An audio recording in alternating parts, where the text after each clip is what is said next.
তোমার এই বিদায় আমাদেরকে স্মরণ করিয়ে দেয়, যদি তুমি বাঁচতে চাও তাহলে দেশ ছেড়ে তাড়াতাড়ি পালাও। আজ বাংলাদেশ এক নতুন কিছু দেখেছে। আয়োজন করে আদর যত্ন করে একজন মানুষকে হোটেলের মধ্যে নিয়ে তারপর ভাত খাওয়ানো হয়। সেই লোকটি জানতো না তার জীবনে এইটাই শেষ খাবার। খাবার শেষ হতে দেরি, তার উপরে ঝাঁপিয়ে পড়তে তাদের দেরি হয়নি। নির্মম ভাবে দুনিয়া থেকে বিদায় করে দেওয়া হয় সেই ছেলেটিকে। ওরা এই দুনিয়ার মধ্যে বেঁচে থেকে কি লাভ? সাজানো গুছানো সংসারের মধ্যে হঠাৎ করে তিনি তার মা বাবাকে হারান। তার শেষ একমাত্র ভরসা তার বড় ভাই, সে ওই দুনিয়া থেকে বিদায় নেয়। এরপর তাকে দেখভাল করার মতো যখন আর কেউ ছিল না, রাস্তার মধ্যে পাগলের মতো ছটফট করতে করতে ঘুরে বেড়ায়। মানুষ তাকে 2-4 টাকা দিত, সেটাই নিত। মানুষ তাকে খাবার দিত, সেটা খেয়ে বেঁচে ছিল। সবারই ধারণা এক পর্যায়ে ক্ষুধার জ্বালা না মিটাতে পেরে ঢাকা বিশ্ববিদ্যালয়ের হলের মধ্যে ঢুকে যায় খাবার খোঁজার জন্য। ওইখানকার শিক্ষার্থীরা তাকে চোর সন্দেহ করে তারপর তার উপরে ঝাঁপিয়ে পড়ে। এরপর ওই লোকটি বারবার বলছিল, আমাকে একটু খাবার দেন, আমি অনেক ক্ষুধার্ত। খাবার তাকে ঠিকই দেওয়া হইলো এবং সেটা খুব আয়োজন করে। চারপাশ থেকে ক্যামেরা ধরা হচ্ছিল। যেহেতু মানসিক ভারসাম্যহীন একজন মানুষ, সেহেতু বুঝতে পারেনি এটাই তার জীবনের শেষ খাবার হতে যাচ্ছে। একবার চিন্তাও করতে পারেনি সেই সকল মানুষগুলো তার উপরে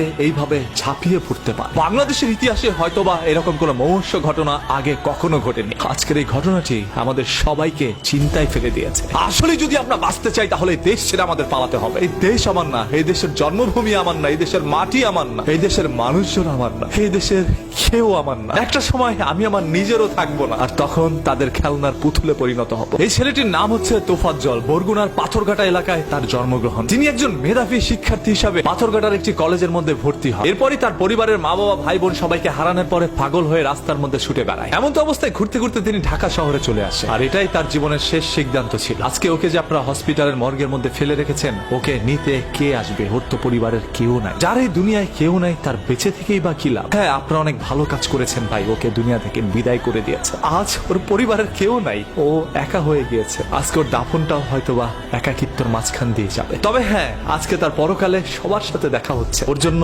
আপনি আমরা তো ওকে কিছু করতে পারি নাই, অন্ততপক্ষে সবাই দোয়া করি মহান আল্লাহ তাআলা ওকে যেন জান্নাতুল ফেরদৌস দান করেন। ধরেই নিলাম এই তোফাজ্জল একজন বড় অপরাধী, তবে ওর উপরে আপনার যে অন্যায় অপরাধ করেছেন সেটা তার চাইতেও বেশি বড় অপরাধ। একজন অপরাধীর বিচার করার জন্য যদি আপনি তার চাইতে বড় অপরাধ করে থাকেন, তাহলে আপনার বিচার করবে কে? আজকে দেশের আইন কোথায়? একজন সাঈদের বুকে গুলি চালানোর কারণে বাংলাদেশের সকল মানুষ একত্রে হয়ে বাংলাদেশ স্বাধীন করেছে। আজকে চোর সন্দেহে যে সকল মানুষগুলোর প্রাণহানি হচ্ছে, এদের জন্য এক সময় বাংলাদেশের জনগণ মাঠে নামতে পারে। আর বাংলাদেশের পরিস্থিতি খারাপ করার জন্য উপরের কোন কুচক্র মহল কি কাজ করছে কিনা, সেটাও একটু খুঁটিয়ে দেখতে হবে। আজকে বাংলাদেশে যেখানে এই ধরনের দুর্ঘটনাগুলো হচ্ছে, সেটার পিছনের ছোট্ট ঘটনাগুলো রটানোর জন্য হয়তোবা কোন একটি চক্র চক্রান্ত করছে। আমরা সাধারণ জনগণ সবসময় তাদের দাবার গুটি ছিলাম, আজও তার ব্যতিক্রম নয়। তবে জীবন দিয়ে যেন কারো ভাত খেতে না হয়। আপনি যদি একজন বাংলাদেশের সন্তান হয়ে প্রতিবাদ করতে পারেন, তাহলে মনে রাখবেন বাংলাদেশের সন্তান আমি নিজে। প্রতিবাদ আমরাও করতে জানি। যেখানেই হবে অন্যায়, সেখানে অন্যায়ের বিরুদ্ধে অবশ্যই প্রতিরোধ গড়ে তুলব। Because we are protesters, so save green, save Bangladesh,